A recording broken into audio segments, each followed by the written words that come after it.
Alright, so today we're going to start with the Unit 2, or Chapter 2.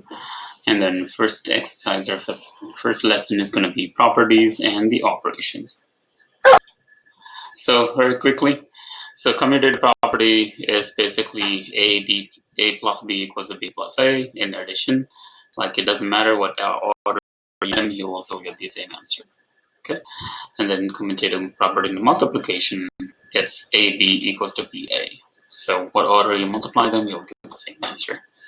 Associative property, A plus B plus C, the same as A plus B plus C. That means grouping doesn't matter, you will get the same thing. Same thing with the multiplicative associative property, associative multiplication property.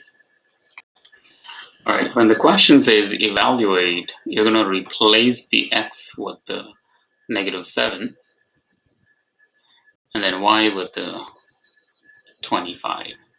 Okay, so that's called evaluate. So you replace here whatever the missing values, and then you solve it. Use the pandas rules or the order of operations in order to get this solved. Okay, I see that you started already. Very good. Continue.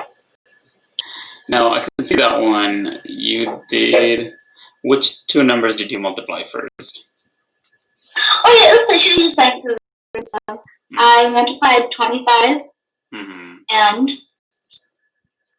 4. Right. Then I multiplied it by 9. Yes, that's really good. So when you do these questions, I mean, you can multiply 4 times -7 and then times 25, but instead of that, you can switch these numbers and then 4 times 25, and that's the commutative property on the first two, and then we're multiplying these two, that's associative property. Okay, so properties are important. I know we can do the math easily, but again, applying the properties. Minus 700, but I thought it takes the sign of the greater number. But that's when you add or subtract. When you multiply them, you use the triangle. Negative times negative is positive. Negative times positive is negative. Positive times negative is negative. Okay, so that's you ask me with that. So that's when you add or subtract, then that's where you get the highest number sign. But when you multiply it, you will get the whatever the sign is there. Or 2 negatives becomes positive, like that. Okay. All right, let's look into the next one. I like your work. Everything is good to go. You multiply 20 and 36. Obviously, I can see that one is 5 times. X is -6 squared, and times y is 20. So you did the exponent first, which is good. That's 36 times 20. And I see one thing. You multiply 20 and 36. Okay. And then what is the 600? I don't understand that part. Okay, so did you multiply 20 and 36? That's what you did? Okay.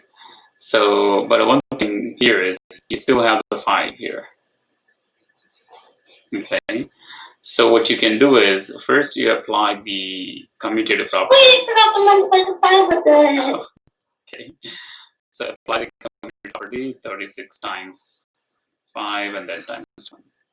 Then I can use the associative property for this, and then you can get the 100 here times 36.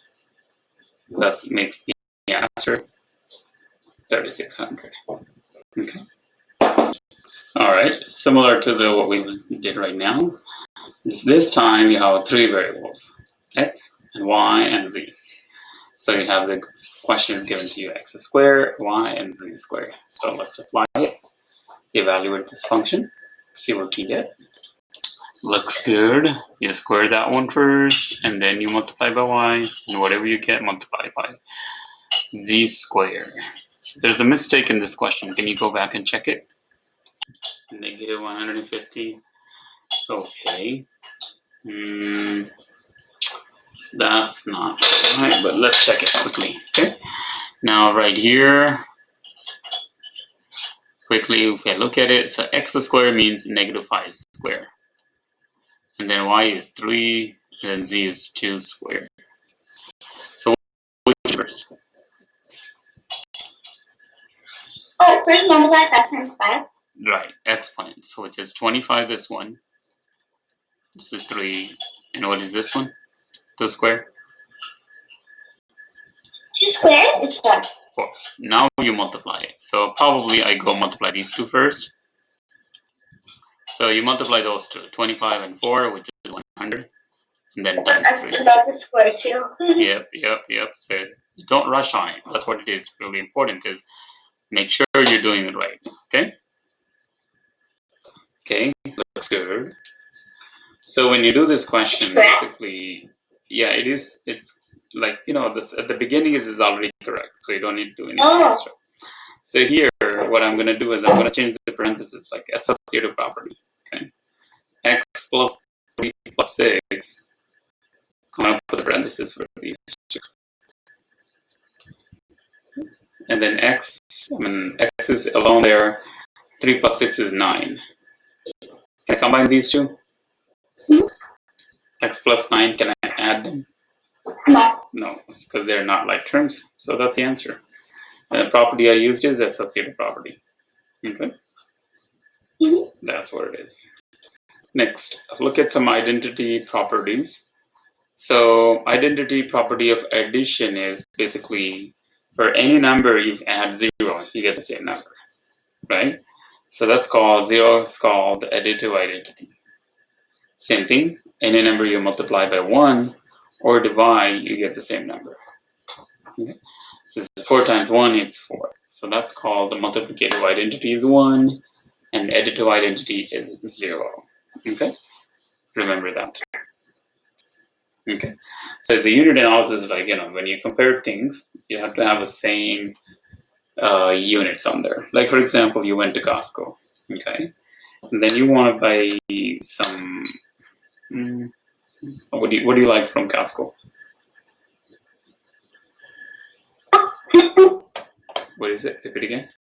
Let's say your birthday party is coming, you want to buy some plates. So when you go to Costco, so you have one kind of plates here, okay? And it costs 1,000 plates or 100 plates. It's around, $30. Okay? Think about it. So obviously 100 plates is $30. So one plate is going to be like, divided by 100. But there's another pack. This is a big jumbo pack. Okay? And in this one you have 200 of them, but it costs $50. So which one do you think is the best to buy? One best to buy. Just an extra $20 and it's an extra 100 plates. Right. So when you compare this one, if I find a unit price on this one, 30 divided by 100, which is okay. So, but again, if you divide this one, 50 divided by 200. So that's 2 comes out, and then that's 2.25. So it's basically in this way you can get a less unit price. That means you're going to choose this one. Okay. So and also on the Costco labels you can see it per ounce cost. So that's where you can see compare the stuff the best way. Okay. That's called unit analysis. Let's read the question now. Oh yeah, he's in the Bollywood. During the summer, you work 4 hours each day as a cashier to earn $7 each hour. Use properties of multiplication to find how much money you can earn during a year. Looks good. Explain your answer. Okay. So you multiply 4 by 7, and then after 4 by 7, you see there's 20. After 28, you say, okay, it's 5-day work week, so you multiply that by 5. That's right. That's good. So you work for 4 hours, and then it's $7 per hour, so it's $28 in a day.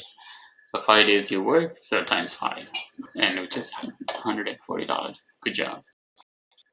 Yeah, when you divide any number by a by 1, so you're going to get the same a. Okay, Because basically any number divided by 1 is the same number. Okay, so that's what we get that. Okay, good work. Station, 10 members each sell X boxes of greeting cards. So the selling price of each box, if you look at it, that's $12, and then your buying is like for the $4 because its organizing cost is $4. So if profit is $12, take the $4. Okay, so $8 on each box. It's not the total profit, but on each box, that's what you get. Okay, good job. Let's answer the next one. 200. How do you get the 200? Oh, no. First, so column 4 would be actually 12 minutes 4 is 8. That's 25 boxes of cards. So you for each one you also subtract for each one you're going to subtract 4 from it. So that would be then you multiply 25 by 8 and you get 200. Okay, what was that? That's it. $200. That's a profit. Okay. That makes sense.